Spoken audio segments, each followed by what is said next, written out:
안녕하세요, 모터시티입니다. 어느덧 서머리그까지 마치면서 당분간은 오프시즌이 조용할 텐데요.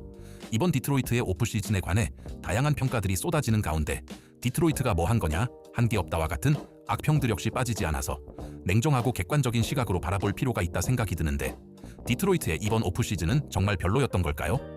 디트로이트의 오프시즌이 비판받아 마땅한지, 랭던은 정말 아무 일도 안 하고 있는 건지를 이번 영상에서 살펴보도록 하겠습니다. 준비되셨죠? 우선 현 시점까지 디트로이트의 로스터 변화부터 살펴보자면, 지난 시즌 멤버였던 토바이어스 해리스, 아이제아 스튜어트, 캐리스 르버트, 그리고 마커스 세서가 팀을 떠나게 되었고, 대신 존 콜린스, 아이제아 조, 에부카 오코리, 게리 해리스, 그리고 토리엔 프린스가 합류했습니다. 디트로이트가 1화 픽 2장을 OKC에 보내고 아이제아 조를 영입한 순간 사실상 르버트의 팀 내 입지는 애매했고, 플레이오프에서 잠시 좋은 활약을 하긴 했지만 정규 시즌에서 워낙 극악의 모습을 보여주었고, 14밀리언의 연봉인 그를 트레이드 카드로 쓰기 위해서는 픽을 붙여서 팔 수밖에 없었기에 육각딜에서 1화 픽 2장을 소진하면서 게리 해리스와 토리엔 프린스를 데려오게 된 것입니다. 에부카 오코리는 이번 드래프트에서 17픽으로 지명한 볼 핸들러이고, 존 콜린스는 육각딜을 통해 토바이어스 해리스의 빈자리를 메꾸기 위한 주전 4번으로 영입한 선수이고요. 이제 팀을 떠난 선수들에 관해 설명하자면, 토바이어스 해리스를 내보낸 결정적인 이유는 그의 쓰임새에 관해 의견 차이가 컸을 가능성이 높습니다. 14승 팀을 44승 그리고 60승 팀으로 변모시키는데, 라커룸 리더로서 1등 공신이었던 그와의 이별이 쉽지 않은데, 이번 정규 시즌에서 디트로이트가 느꼈을 높이와 활동량의 한계, 그리고 해리스의 에이징 커브를 염두에 두고 다음 시즌 벤치로를 제안했을 가능성이 높습니다.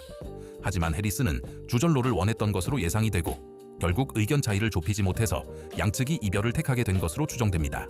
마커스 세서는 2차례 서머리그에서 볼 핸들러 수업을 진행했음에도 볼 핸들러로 성장하지 못한 게 그를 내보내는 데 있어 가장 큰 이유라 생각됩니다. 결국 이게 스노우볼이 되어서 투웨이 계약자였던 자신의 절친인 데이니스 젠킨스에게까지 밀리며 로테이션 아웃이 된 것이기도 하고요.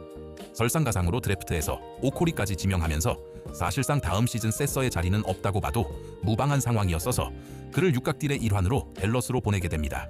마지막으로 아이제아 스튜어트를 내보낸 것에 관해 디트로이트 팬들 사이에서도 갑론을박이 있었는데, 이 케이스는 F적인 관점보다는 T스러운 관점으로 바라보는 게 더 맞다 생각됩니다. 가장 디트로이트 컬러와 잘 맞고 팀이 가장 어려울 때부터 함께 해오며 로스터에서 가장 오랜 시간 디트로이트에 있었던 선수라 전기 많이 간 건 사실이지만, 올 시즌 수치상으로 봤을 때나 플레이오프에서의 부진과 폴리드의 맹활약, 플레이오프에서 코칭 스텝과 몇 차례 마찰을 일으켰던 상황과 맞물려서 그의 15밀리언 셀러리와 연장 계약 이야기가 다가온다는 걸 모두 고려했을 때 이번 오프시즌에서 트레이드 1순위로 꼽힐 수밖에 없는 상황이었기에 순전히 비즈니스적인 관점으로 보면 납득이 가는 이별이었습니다. 그럼 현재까지 디트로이트가 오프시즌을 통해 얻은 건 무엇이 있을까요? 일단 큰 틀로 보면 스페이싱 보강, 볼 핸들러 보강, 그리고 올 시즌 플러스 마이너스 마진이 낮았던 선수들, 혹은 로스터에 두기 애매했던 선수들을 처분한 것이 되겠습니다. 지난 시즌과 비교해서 스페이싱만을 놓고 보면 크나큰 업그레이드를 했음을 알 수 있는데요.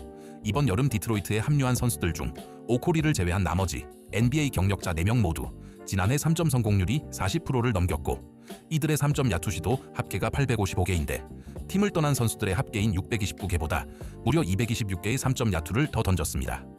그 말은즉슨 상대팀에 그만큼 스페이싱적으로 위협을 줄 수 있을 것이고, 커닝햄을 위한 공간이 생기는 것이기에 팬들이 그토록 원했던 스페이싱 보강은 이루어졌다고 봐도 될 것 같습니다. 볼 핸들러도 오코리 지명으로 추가로 한 명 더 생긴 건데, 혹자는 뭐하러 드래프트에서 젠킨스와 겹치는 애를 데려왔냐 하지만, 커닝햄과 젠킨스를 제외하면 로스터에 마땅한 볼 핸들러가 없고, 둘 중 누구 하나라도 부상당한다면 리딩해줄 가드가 전무한 상황이라 오코리 픽은 필수였고, 볼 핸들러가 넘치는 드래프트에서 볼 핸들러를 지명하지 않는 것도 웃긴 그림이 되었을 거라 생각합니다.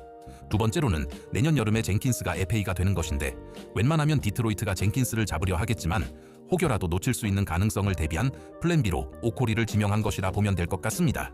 일전에도 디트로이트 선수들의 공수 온오프 레이팅을 정리한 그래프를 보여드린 적이 있는데, 그래프에서 가장 눈에 띄는 건 바로 아이제아 스튜어트입니다.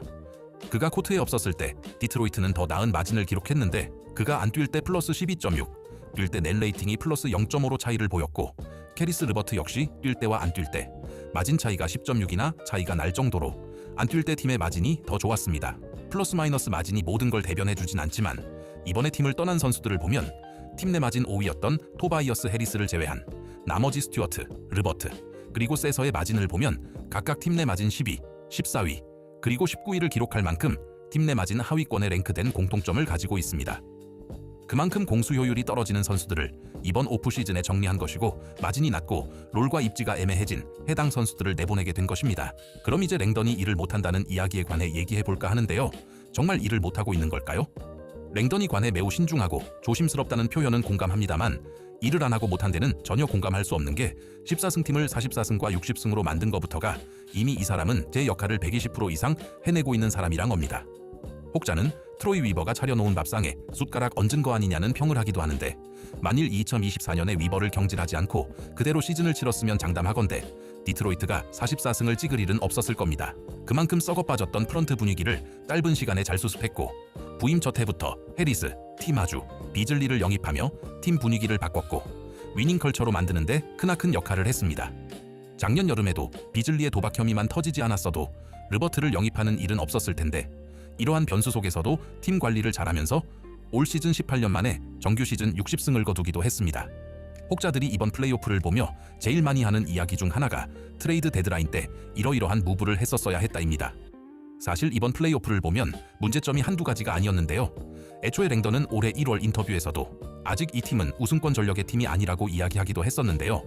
애초에 로스터 구성 자체가 대권을 도전할 팀이 아니었는데 데드라인 때 무브로 대권을 도전할 수 있었을까요? 당시 루머가 나던 마이클 포터 주니어를 데려오려면 토바이어스 해리스가 딜에 포함됐어야 했을 것이고, 트레이 머피를 데려오려면 일라핑 4장을 줬어야 하는데 해당 픽들을 투자할 만큼의 선수인지는 의문이 드는 게 사실입니다. 그리고 상대팀들이 요구한 반대급부로 아사라 탐슨과 론 홀랜드였다고 알려졌는데, 디트로이트가 이 둘을 희생해가며 데려올 선수가 없을 텐데 사람들이 이야기하는 데드라인 때 무브는 도대체 어떤 근거로, 어떤 카드로 딜을 진행했었어야 했을까요? 해당 무브 없이 듀렌만 정상적인 1인분 역할을 플레이오프에서 했어도 컨퍼런스 파이널은 진출했을 텐데 말이죠. 그럼 듀렌의 연장 계약이 지지부진하다고, 랭던이 무능력하다고 할 수 있을까요? 이번 플레이오프 부진이 워낙 크게 다가와서 그렇지 작년 플레이오프 때도 못했고, 그의 부실한 경기에 임하는 태도는 지난 3년간 정규 시즌에서 꾸준히 지적되어 온 단점이었습니다. 그 정도로 잘해서 연장 계약을 줄 것 같았으면 애초에 작년 여름에 주지 않았을까요? 듀렌이 원하는 금액을 쉽사리 주지 않고 버티는 것만으로도 저는 랭던이 이번 오프 시즌 일을 잘하고 있다 생각합니다. FA 앞두고 커리어 하이 찍은 케이스는 어느 스포츠에서건 흔하게 볼 수 있는 것이고, 동기부여가 됐을 시즌이었기에 이런 플루크에 휘둘리지 않은 것만으로도 칭찬받아 마땅하다 보고요. 그럼 이제 팬들은 묻겠죠. 빅네임 영입은? 빅무브는 어떻게 설명할 건데?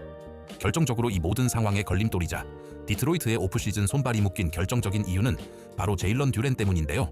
해당 내용은 다음 영상에서 이어서 이야기해보도록 하겠습니다. 더 다양한 글과 자세한 내용은 제 블로그 글을 참고해 주시고요. 농구는 디트로이트!